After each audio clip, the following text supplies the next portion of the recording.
ನೀವೇನಾದ್ರೂ ಈ ತರ ಕ್ರಿಸ್ಪಿ ಕಬಾಬು ಆಮೇಲೆ ಟೇಸ್ಟಿ ಬಿರಿಯಾನಿ ಟ್ರೈ ಮಾಡ್ಬೇಕಂದ್ರೆ ಬರಬೇಕು ನಮ್ಮ ವಿಜಯನಗರ್ ಸುಗುಣ ಕಬಾಬ್ ಸೆಂಟರ್ ಅಂತ.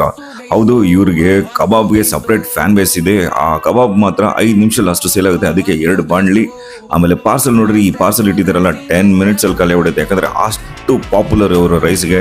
ಕ್ಯಾಶಿಯರ್ ಕೂಡ 2 ಕ್ಯಾಶಿಯರ್ ಬೇಕು, ಯಾಕಂದ್ರೆ ಜನ ಅಷ್ಟೊಂದು ಇರ್ತಾರೆ. Pocket friendly menu. ಆಮೇಲೆ ಇಲ್ಲಿ ನಿಮಗೆ ಮಟನ್ ಬೋಟಿ ಕೂಡ ಸಿಗುತ್ತೆ, ಆಮೇಲೆ chicken liver, then chilli chicken, ಈ ಮೆನ್ಯೂ ಎಲ್ಲ ಆಪ್ಷನ್ಸ್ ಇದೆ.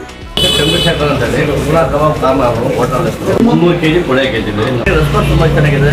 ಮತ್ತೆ ಒಂದು 100-105 kg ಇದು ರೈಸ್.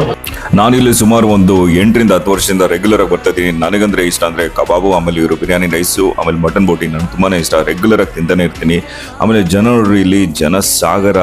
ಆಮೇಲೆ ಇಲ್ಲಿ ಸೀಟಿಂಗ್ ಆಪ್ಷನ್ ಇಲ್ಲ, ಸ್ಟ್ಯಾಂಡಿಂಗ್ ಓನ್ಲಿ ಆಲ್ ಆಪ್ಷನ್ ಇರೋದು. ಇಲ್ಲಿ ನಿಂತ್ಕೊಂಡು ತಿನ್ಬೇಕಾಗುತ್ತೆ. ಆದ್ರೂ ನನ್ಗೆ ಇಲ್ಲಿ ನೋಡಿದ್ರೆ ಇಲ್ಲಿ ಫ್ಯಾಮಿಲಿ ಓರಿಯೆಂಟೆಡ್. ನಾನು ಎಷ್ಟೊಂದು ಜನ ನೋಡಿದೆ, ಇಲ್ಲಿ ಹೆಂಗಸರು ಕೂಡ ಬರ್ತಾರೆ, ಆಮೇಲೆ ಒಂದು ಫ್ಯಾಮಿಲಿ ತರ ಬಂದು ತಿನ್ಕೊಂಡು ಹೋಗ್ತಾರೆ ಇಲ್ಲಿ ಸ್ಟ್ಯಾಂಡಿಂಗ್ ಇದ್ರು. ಶರತ್ ಅಂತ ಮೇಡಮ್, ನಿಮ್ಮ ಹೆಸರು? ಅರ್ಪಿತಾ. ರೆಗ್ಯುಲರ್ ಆಗಿ ವಿಸಿಟ್ ಮಾಡೋ ಸ್ಪಾಟ್ ಇದು. ಕಬಾಬ್ ಅಂತೂ ಟೇಸ್ಟ್ ತುಂಬ ಚೆನ್ನಾಗಿರುತ್ತೆ. ಹೊರಗಡೆ ಎಲ್ಲ ಫುಲ್ ಕ್ರಿಸ್ಪಿ, ಒಳಗಡೆ ಎಲ್ಲ ಫುಲ್ ಜ್ಯೂಸಿ. ತುಂಬ ಅಂದರೆ ತುಂಬ ಚೆನ್ನಾಗಿರುತ್ತೆ. ಎಲ್ಲರೂ ಬಂದು ವಿಸಿಟ್ ಮಾಡೋ ಸ್ಪಾಟ್ ಇದು. ನಾವು ಇಲ್ಲಿ ಅಂಗಡಿ ಓಪನ್ ಆದಾಗಿಂದ ಬರ್ತೀವಿ. 13 ವರ್ಷದಿಂದ, 13 ಇಯರ್ಸ್ ಫೇವರೇಟ್ ಅಂದ್ರೆ ನಮಗೆ ಕಬಾಬು ಮತ್ತೆ ರೈಸ್ ಇಷ್ಟ, ಕುಸ್ಕ ರೈಸ್ ಇಷ್ಟ. ಓಕೆ, ಬಿರಿಯಾನಿ ರೈಸ್ ನೀವು ಬಂದು ಟ್ರೈ ಮಾಡಿ. ಟೇಸ್ಟ್ ಮಾತ್ರ ಅಲ್ಟಿಮೇಟ್ ಆಗಿದೆ. ಇದು ಬಂದು ವಿಜಯನಗರ್ ಪೈಪ್ಲೈನ್ ರೋಡ್ ಅಲ್ಲಿ ಇರೋದು. ಮತ್ತೆ ಟ್ಯೂಸ್ಡೇ ಇಂದ ಸಂಡೇ ಮಾತ್ರ ಆಪರೇಟಿಂಗ್ ಇರೋದು 1 PM to 10:30 PM. ಮಂಡೇ ಒಂದು ದಿವಸ ರಜಾ ಇರೋದು.